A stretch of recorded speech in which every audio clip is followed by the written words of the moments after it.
Binky. Do you think of me as your roommate? Or your mommy? Your butler. Are you serious?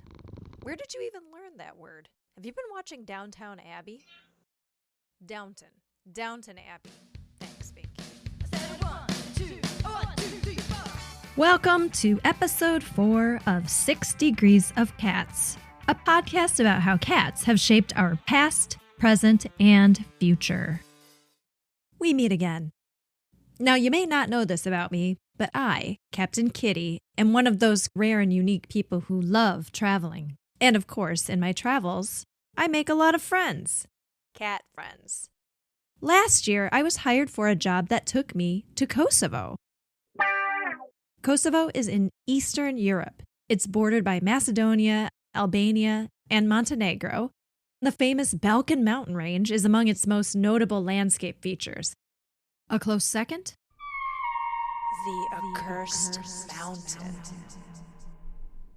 Its furry residents and their human caretakers really left a positive impression on me. So in this episode, I'm passing the mic to Binky and Snuggles, who will be interviewing the cats of Kosovo. I'm kidding. I'm just really excited to share with you more about this amazing country. It's full of some really inspiring community catalysts for all the residents in their communities. Before we dive in, a disclaimer. Kosovo's been through a lot of stuff, and I want to make sure that we don't have this expectation that any single person can represent a quote-unquote objective perspective of what happened. And you won't come away from this episode with a comprehensive overview of Kosovo. I don't really know a good resource for that. You just have to travel and talk to the people and experience it for yourself. That said, we'll do our best here at 6 Degrees of Cats. So, off we go to Kosovo.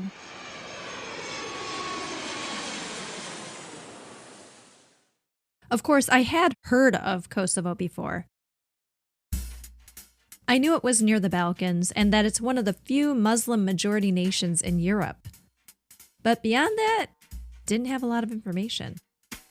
I'm guessing that, like me, dear listener, unless you personally have a direct connection to the region or country, you haven't had Kosovo on your radar either. Were it not for the work itinerary, I don't think it would have been on my agenda. And I'm so glad it was. So I stayed in Prizren, which is the second largest city in Kosovo. It was in the fall. I walked around Prizren in my downtime and explored a few sites, stopping into shops full of pistachios, The best nut. enjoying mint tea and fresh salads with ripe tomatoes and really incredible halloumi-like cheese. The Ottoman Empire's historic influence on this region was super evident in both the food and the stunning architecture. My colleagues and I had many cool opportunities to meet community and cultural leaders in Prizren.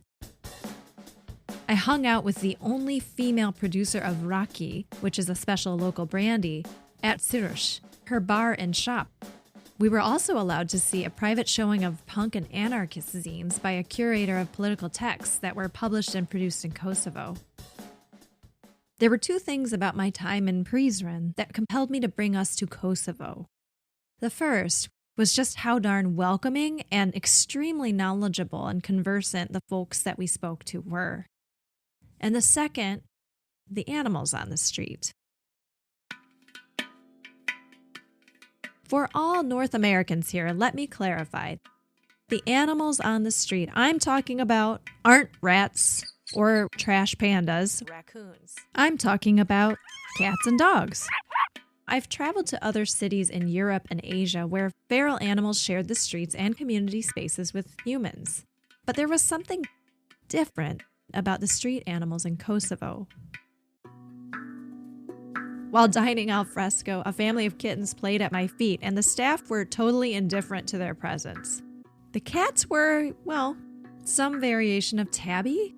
The dogs, however, that was different. I saw golden retrievers running around with chihuahuas on the streets, Labrador retrievers and pit bulls hanging out. They looked almost purebred. Turns out there's a pretty specific explanation for that, and it starts with the history of Kosovo. Since I, Amanda B., am far from qualified to speak to the history of Kosovo, I'm lucky to call upon the expertise of one of the Kosovans I had the privilege of learning from, who runs a large cultural foundation in Prizren. My name is Ares Shporta. I'm a native of Prizren, which is the second biggest town in Kosovo, the youngest country in Europe. Prizren is an old city. It's over 3,000 years old. It has all layers of Roman, Byzantine, Ottoman, Austro-Hungarian, Yugoslav, and other kind of new historic layers. It's a very particular place. It's multilingual, trilingual, so it makes it very culturally, linguistically, religiously diverse within the context of its region. I studied in Istanbul for 6 years. I did cultural policy, cultural management studies. I was at the time part of an initiative, a second initiative to save the oldest cinema in Kosovo from privatization and demolition. And after we successfully stopped it for a second time, I was kind of summoned to my hometown and came back to be the co-founding director of Lumbardhi Foundation, Lumbardhi, which is a non-profit focused to revive the cultural life in Prizren through reviving this old cinema that practically functions as an interdisciplinary art center. Kosovans have gone through a lot. Kosovo was an autonomous province. There was a war in 98 and 99. This was the last of the Yugoslav wars of 90s. We were administered by the UN for 9 years.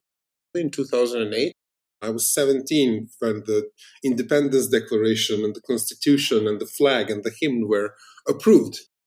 To get a sense of the work that folks like Ares are doing to keep Kosovan culture and community moving forward, Ares shared more about the early post-war years. After the war, there was nothing. Priority was security. You had military rule, you had curfew, you had no cultural life, no culturalness, no nothing. And the state public infrastructure would take years and years to be revived, but the communities, because we had lived in parallel, we organized education system, financing system, healthcare, and everything in parallel for a whole decade.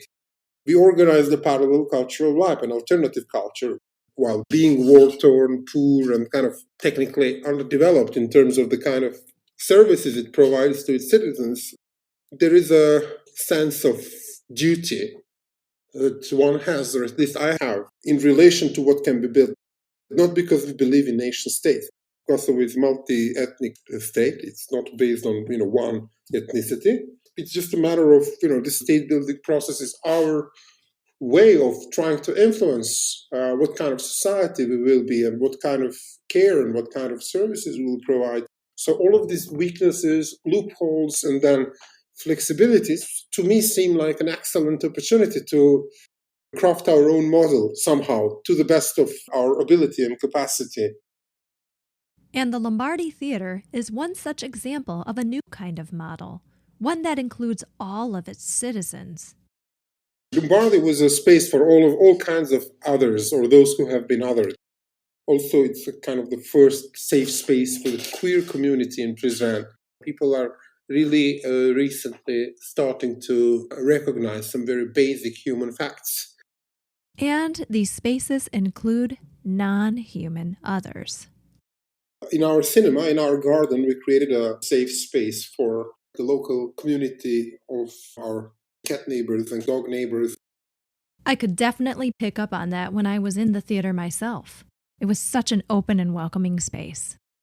I had the opportunity to speak to another such person in Kosovo who owns a cultural center that both includes and serves their animal neighbors. We'll hear from her after the break.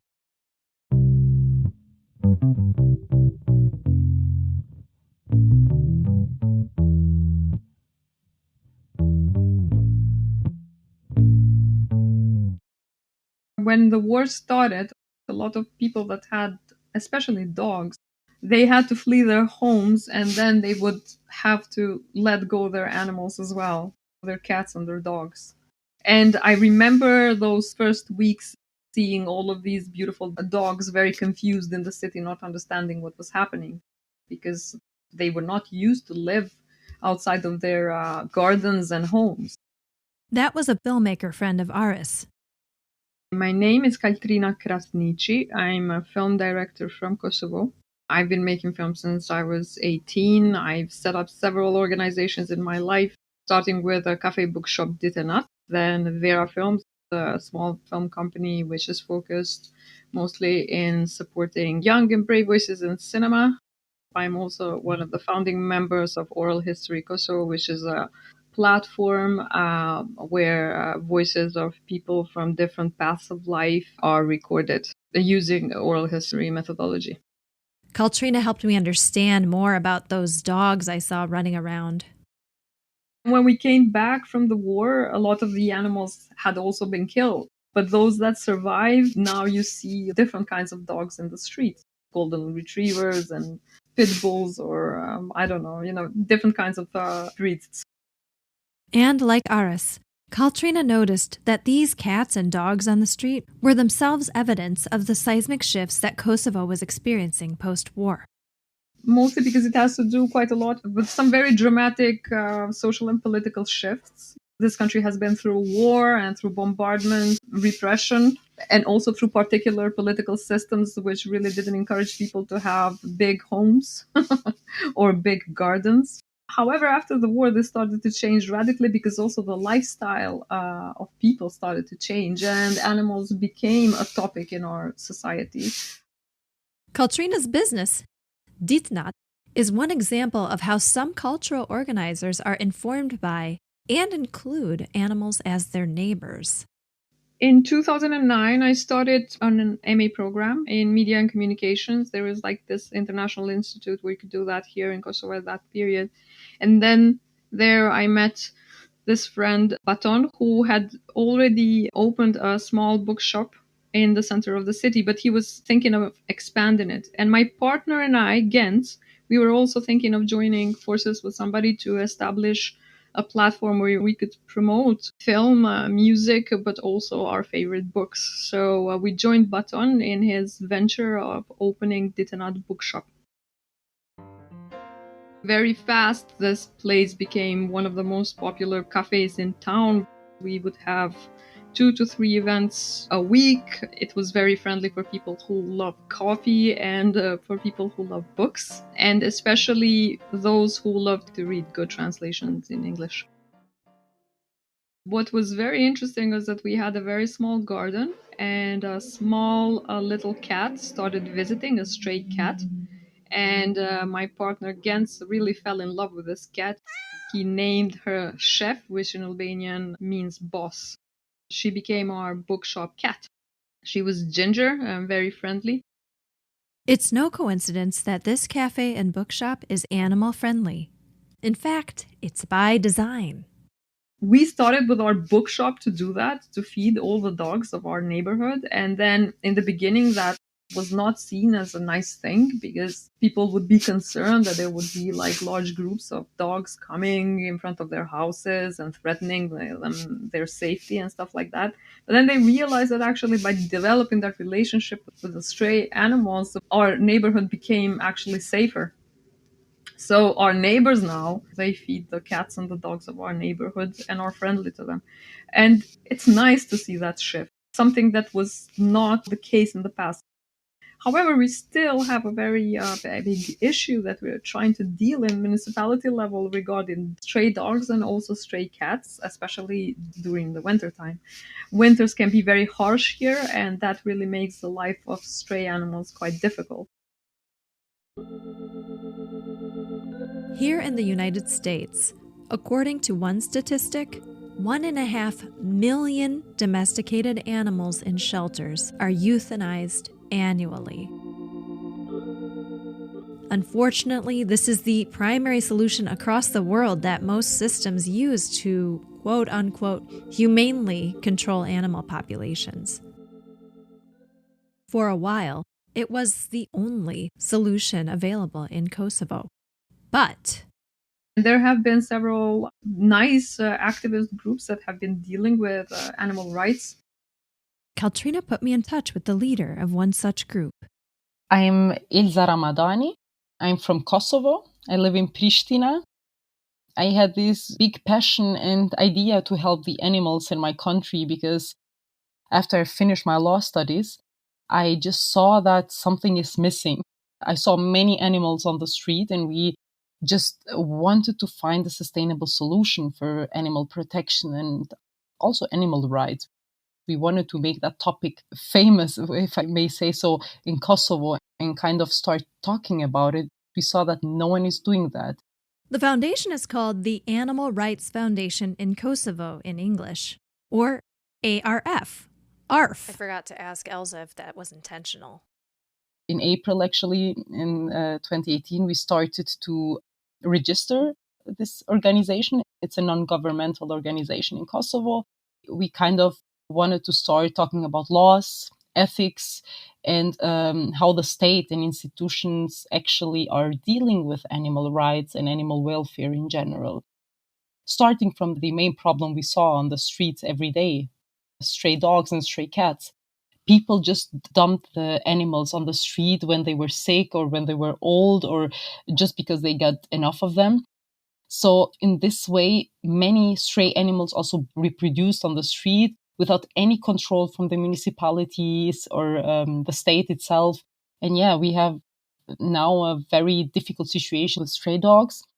Cats do not pose direct risk to society, but people are afraid of stray animals in general, and they also tend to abuse them and mistreat them sometimes.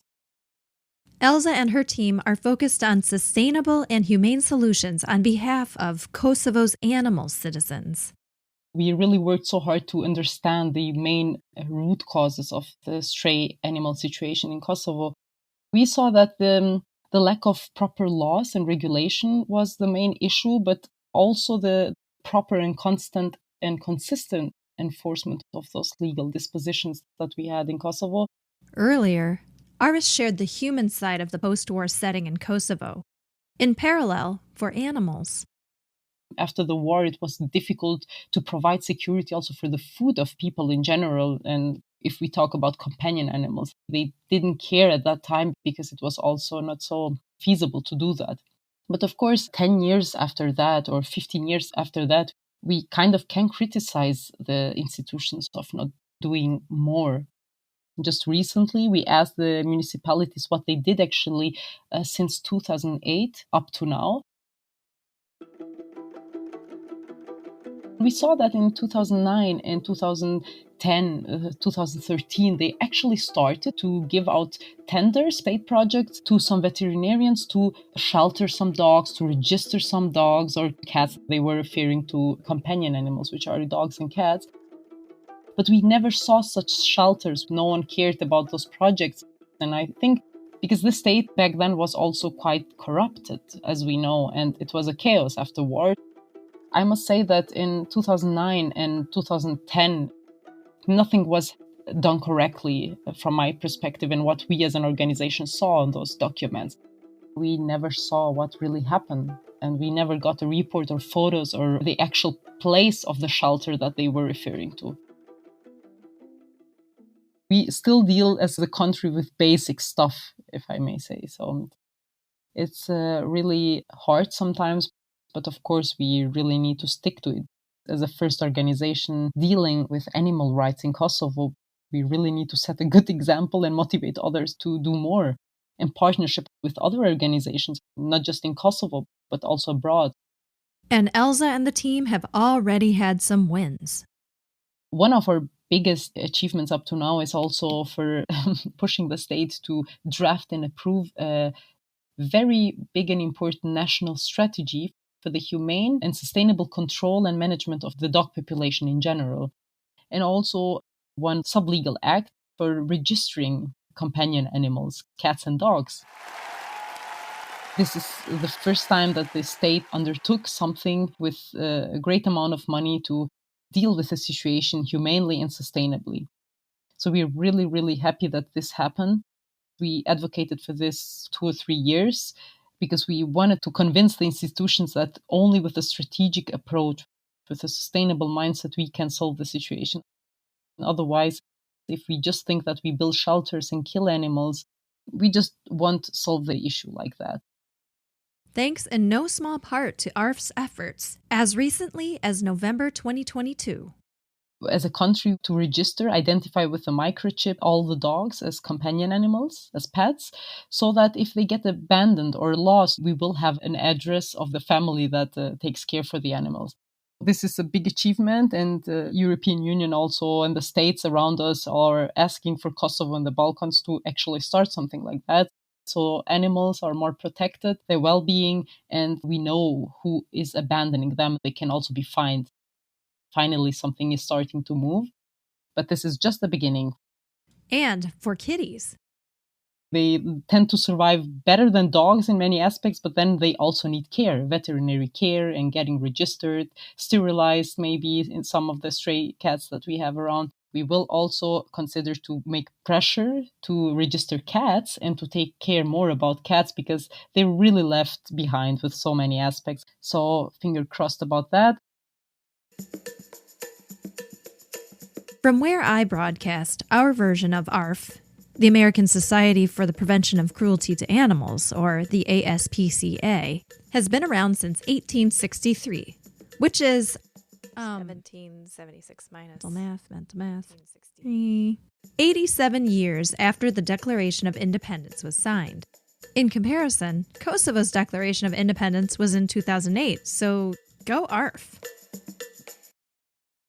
The considerations and care for animal neighbors that Ares, Kaltrina, and Elza are addressing hit home. It's not at all a uniquely Kosovan problem. There are organizations across the world, from Puerto Rico to Brazil to South Africa to Japan and all places in between, where similar work to include the animal citizens' care and comfort is ongoing.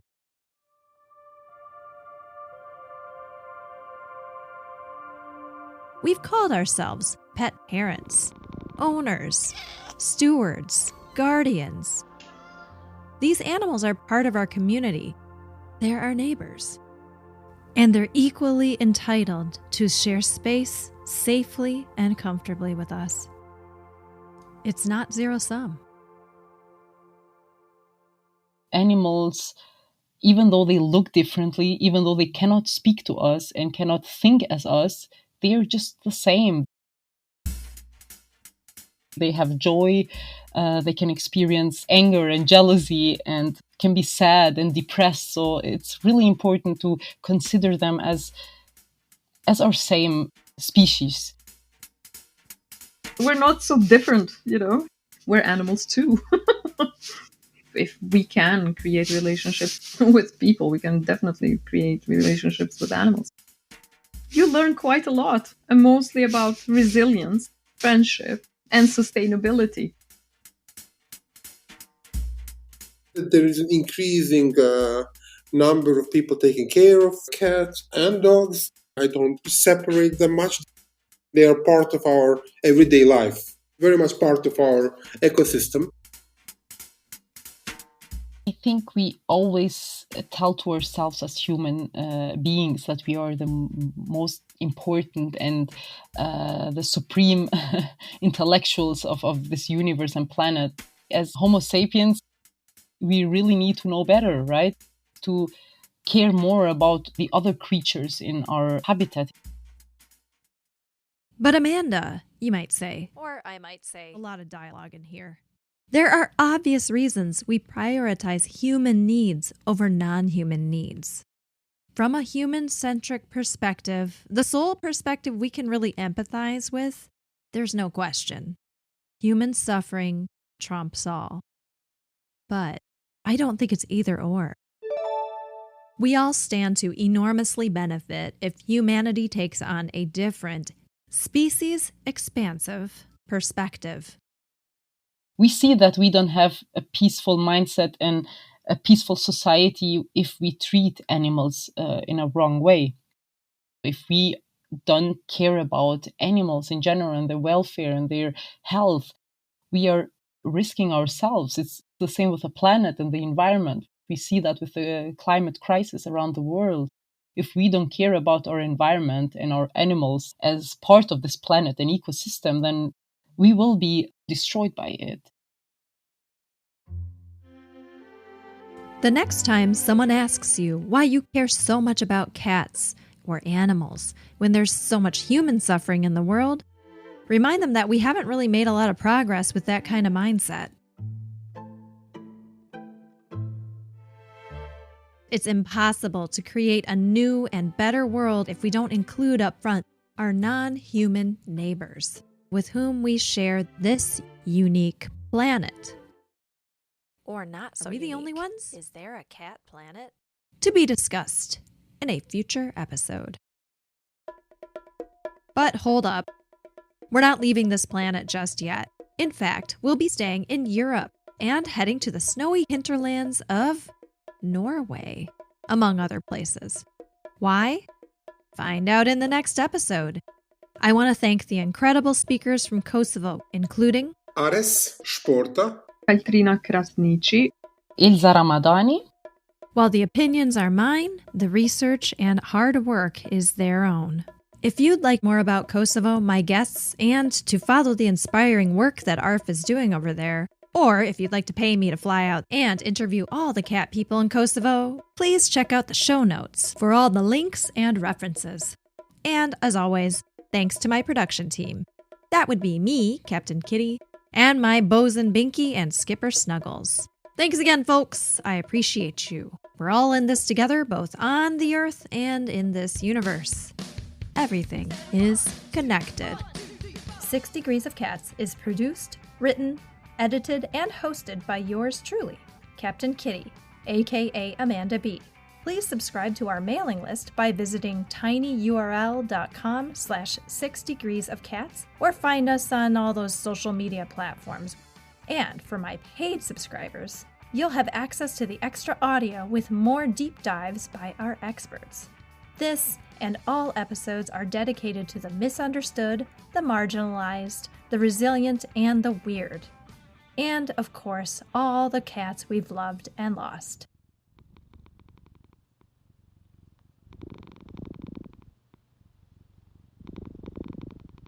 So very soon after Chef came our cat, the second cat, which we named Lule, which in Albanian language means flower.